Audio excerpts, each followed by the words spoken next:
بسم اللہ الرحمن الرحیم۔ کہانی شروع کرنے سے پہلے آپ کو بتاتا چلوں کہ گزشتہ دنوں میرا لاہور کا وزٹ ہوا، جس پر میں مال روڈ پر سفر کیا، اور یہ تمام ویڈیو میں سر گنگا رام کے نام کرتا ہوں۔ اب میں آتا ہوں اپنی اصل کہانی کی طرف۔ سر گنگا رام، جنہیں فادر آف ماڈرن لاہور بھی کہا جاتا ہے، خواجہ حسن نظامی نے کہا تھا کہ اگر یہ ممکن ہوتا کہ ایک آدمی اپنی زندگی کسی دوسرے کو دے دے تو میں پہلا شخص ہوتا جو اپنی زندگی کے قیمتی سال سر گنگا رام کو دے دیتا۔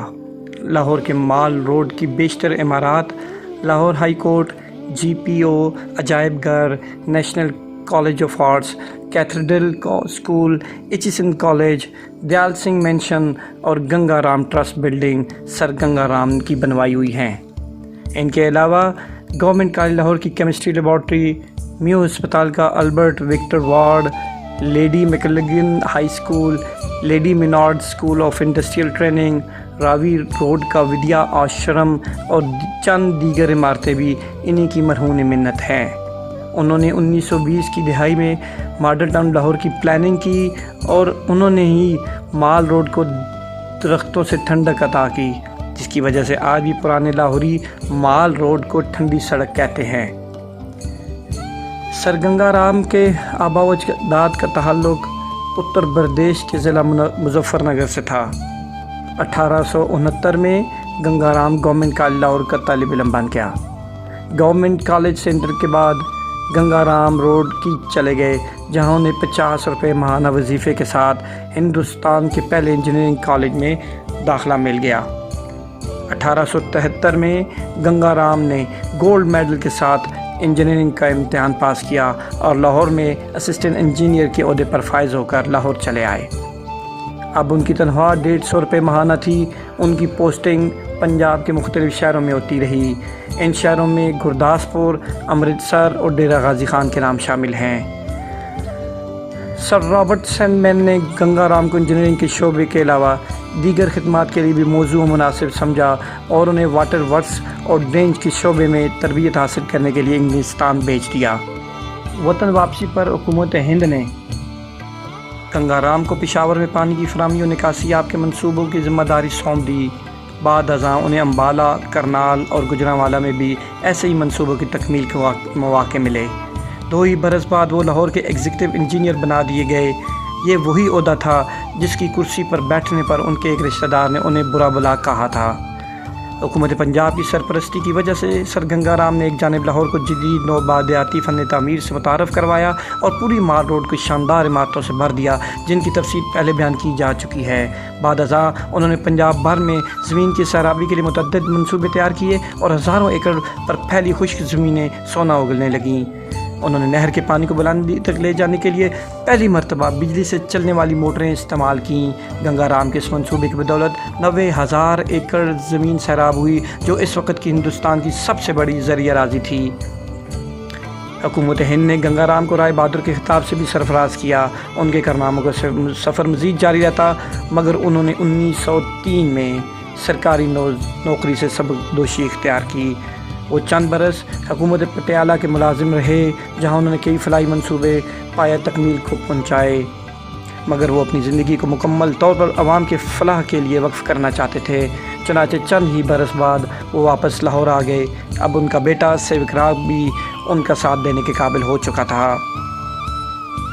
یہ کسی ہندو کی یا کسی سکھ کی، یہ اس کی بنائی ہوئی مارکیٹ لگتی ہے۔ انجینئر بھائی آگے چاند AML یہ بلڈنگ دیکھیے جی، میں نے آپ کو پہلے ہی جو بتا دیا تھا، یہ بلڈنگ ہے جی، اریکٹڈ 1927 کی بنی ہوئی ہے بلڈنگ، بابا ڈنگا سنگھ بلڈنگز۔ واہ جی واہ واہ، کیا بات ہے جی، اس دور کی 1927 کی بنی ہوئی ہے۔ اتنی شاندار عالی شان بلڈنگ، اس کم و بیش 100 سال قبل جناب بابا ڈنگا سنگھ نے یہ بلڈنگ بنائی تھی۔ دیکھیں جی، یہ اور ایک اور بلڈنگ آپ دیکھ لیں جی، یہ بھی غلام رسول بلڈنگز 1916 کی غلام رسول ابھی لکھا ہوا ہے بلڈنگز. یہ کس نے بنائی ہے، اس دور کی کس کی بنی ہے، ابھی کیا کہہ سکتے ہیں. یہ تمام جتنا بھی میٹیریل ہے یہ سارا اس دور کا ہی لگا ہوا ہے. باہر سے یہ شٹر وغیرہ چینج ہوں گے، لیکن آپ وہ دیکھ رہے ہیں اس کا چھت سٹرکچر دیکھ رہے ہیں، چھت والا سیم وہی پرانی وہ چیز لگی ہوئی ہے. چلے ٹھیک ہے. گنگا رام نے اپنے خوابوں کو تعبیر دینے کے لیے ضلع لائل پور فیصل آباد میں 500 ایکڑ زمین خرید کر ایک گاؤں آباد کیا جسے گنگا پور کا نام دیا گیا. گنگا پور میں ہزاروں کی تعداد میں درخت لگائے گئے. فصلوں، سبزیوں اور چارہ کی پیداوار کے لیے آب و ہوا کے مطابق مقامی اور غیر ملکی بیجوں کے معیار پر خصوصی توجہ دی گئی.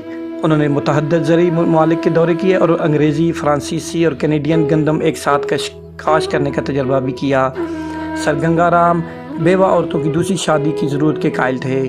اس وقت ہندوستان میں 2.5 کروڑ سے زیادہ بیوہ عورتیں موجود تھیں جن انہوں نے اس مقاصد کے لیے خیراتی ٹرسٹ رجسٹرڈ کرایا اور اسے پہلے پنجاب وڈو ری میرج ایسوسی ایشن کا نام دیا، جس کا دائرہ بہت جلد ہندوستان بھر میں وسیع ہو گیا اور اسے پنجاب کی بجائے آل انڈیا وڈو ری میرج ایسوسی ایشن کا نام دیا گیا. اس ایسوسی ایشن کے ذریعے چند ہی برس میں 1000 بیواؤں کی شادیاں ہوئیں وہ اثر نو زندگی گزارنے لگیں. جن بیوہ عورتوں کی شادی نہ ہو پاتی تھی ان کی فلاح کے لیے گنگا رام نے وڈو ہوم اسکیم پیش کی، جہاں انہیں تربیت دے کر اپنے پاؤں پر کھڑا ہونے کی قابل بنایا جاتا تھا. 1922 میں گنگا رام کو سر کا خطاب عطا ہوا. اگلے برس انہوں نے اپنے نام سے ایک ٹرسٹ قائم کیا جسے چلانے اور کنٹرول کرنے کے لیے انہوں نے بڑی رقوم عطیہ کی اور اپنی کئی ذاتی عالی شان عمارتیں اور جائیداد ٹرسٹ کے حوالے کی، جس کی آمدنی سے یہ ٹرسٹ مسلسل چلتا رہا. 1921 میں سر گنگا رام نے لاہور کے وسط میں ایک زمین خریدی تھی جہاں انہوں نے ایک خیراتی ڈسپنسری قائم کی تھی. گنگا رام ٹرسٹ کام ہوا تو انہوں نے اس ڈسپنسری کو ایک اسپتال کا درجہ دے دیا جو صوبے کا سب سے بڑا خیراتی اسپتال بن گیا. اب بھی اسے میو اسپتال کے بعد لاہور کا سب سے بڑا اسپتال تصور کیا جاتا ہے. اس اسپتال کے زیر اہتمام لڑکیوں کا ایک میڈیکل کالج بھی قائم کیا گیا جو قیام پاکستان کے بعد فاطمہ جناح میڈیکل کالج کے قالب میں ڈھل گیا. سر گنگا رام نوجوانوں کے لیے تجارت کو بہت اہم تصور کرتے تھے. اس مقصد کے لیے انہوں نے ایک کامرس کالج کے منصوبہ پیش کیا. جب یہ منصوبہ حکومت تک پہنچا تو اس نے یہ کہہ کر جان چھڑانی چاہی کہ منصوبہ تو بہت اچھا ہے مگر ہمارے پاس اس کے لیے زمین اور عمارت موجود نہیں. گنگا رام اسی جواب کے انتظار میں تھے. انہوں نے فوری طور پر اپنا ایک گھر اس مقصد کے لیے پیش کر دیا جہاں آج ہیلے کالج آف کامرس موجود ہے. 1925 میں سر گنگا رام نے دیوان کھیم چند کی مدد سے ماڈل ٹاؤن لاہور کی رہائش کی بنیاد ڈالی جو اس وقت بھی لاہور کی بہترین رہائشی کالونی سمجھی جاتی ہے. اسی برس وہ امپیریل بینک آف انڈیا کے گورنر کے عہدے پر فائز کیے گئے. 1927 میں سر گنگا رام رائے ایگریکلچر کمیشن کے ممبر کے طور پر ہندوستان گئے ہوئے تھے جہاں دن رات کام کی وجہ سے ان کی صحت بری طرح متاثر ہوئی اور بالآخر 10 جولائی 1927 کو لندن ہی میں وفات ہو گئی. ان کی آخری رسومات لندن میں ہی ادا کی گئیں. گنگا رام کی راکھ ہندوستان لائی گئی جہاں آدھی راکھ درے گنگا میں بہا دی گئی اور باقی آدھی راکھ لاہور میں راوی روڈ پر معذور مردوں اور عمر رسیدہ عورتوں کے لیے قائم کیے گئے آشرموں کے درمیان ایک میدان میں دفن کی گئی جہاں سنگ مرمر کی ایک سمادھی تعمیر کی. یہ سمادھی آج بھی موجود ہے اور اہل لاہور کو گنگا رام کی یاد دلاتی ہے. اردو کے ممتاز ادیب مستنصر حسین تارڑ نے اپنی کتاب لاہور آوارگی میں گنگا رام کے بارے میں ایک تفصیلی باب فادر آف لاہور کے نام سے لکھا ہے. وہ لکھتے ہیں کہ آج کا لاہور اسی ایک شخص کے ناقابل یقین کوشش سے وجود میں آیا ہے. گنگا رام اپنے کارناموں اور دنیاوی بھلائی کے حوالے سے دستانوی کردار لگتا ہے. انگریزی میں لکھی جانے والی BPL بیدی کی کتاب harvest from the desert the life and work of sir Ganga Ram 1940 میں شائع ہونے والی اس کتاب کی مدد سے سر گنگا رام کے تعارف کا مرحلہ سر ہوا. اب اس کتاب کا اردو ترجمہ سر گنگا رام صحرا کی فصل کے عنوان سے شائع ہو چکا ہے اور یہ تمام تحقیق عقیل عباس جعفری کی ہے. یہ وابدہ ہاؤس ہے اور یہ پہلے اسمبلی ہال ہوتا تھا، ابھی بھی ہے کہ نہیں؟ یہ اسمبلی ہال نہیں ہے. ہاں اسمبلی ہال اس کے ساتھ ہے. اچھا وہی میں کہہ رہا ہوں وہ والا ہے اسمبلی ہال. تو وہ اسمبلی ہال اب بھی ہے نا؟ یہ وابڈا ہاؤس ہے. اچھا چلیں ٹھیک ہے, بہت شکریہ. اچھا یہ ہے جی, یہاں پر ہمارے منتخب نمائندے بیٹھتے ہیں جو ہماری قسمت کا فیصلہ کرتے ہیں. یہ کرتے ہیں, یہ کوئی اور کرتا ہے, لیکن دستخط یہاں سے جاری ہوتے ہیں. ٹھیک ہے, یہ ہے جی چڑیا گھر, ہم لوگ پہنچ آئے ہیں. اللہ کرے یہ کھلا ہی ہو تاکہ جو ہے نا ہم وزٹ کر سکیں. ادھر آؤ, ادھر ادھر ادھر.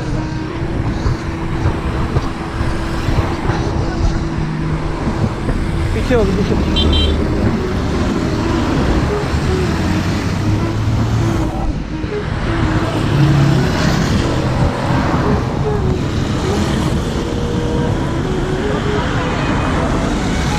پیچھے ہو جاؤ, تھوڑا سا پیچھے ہو. اس چینل کو سبسکرائب کر بھی دے. سبسکرائب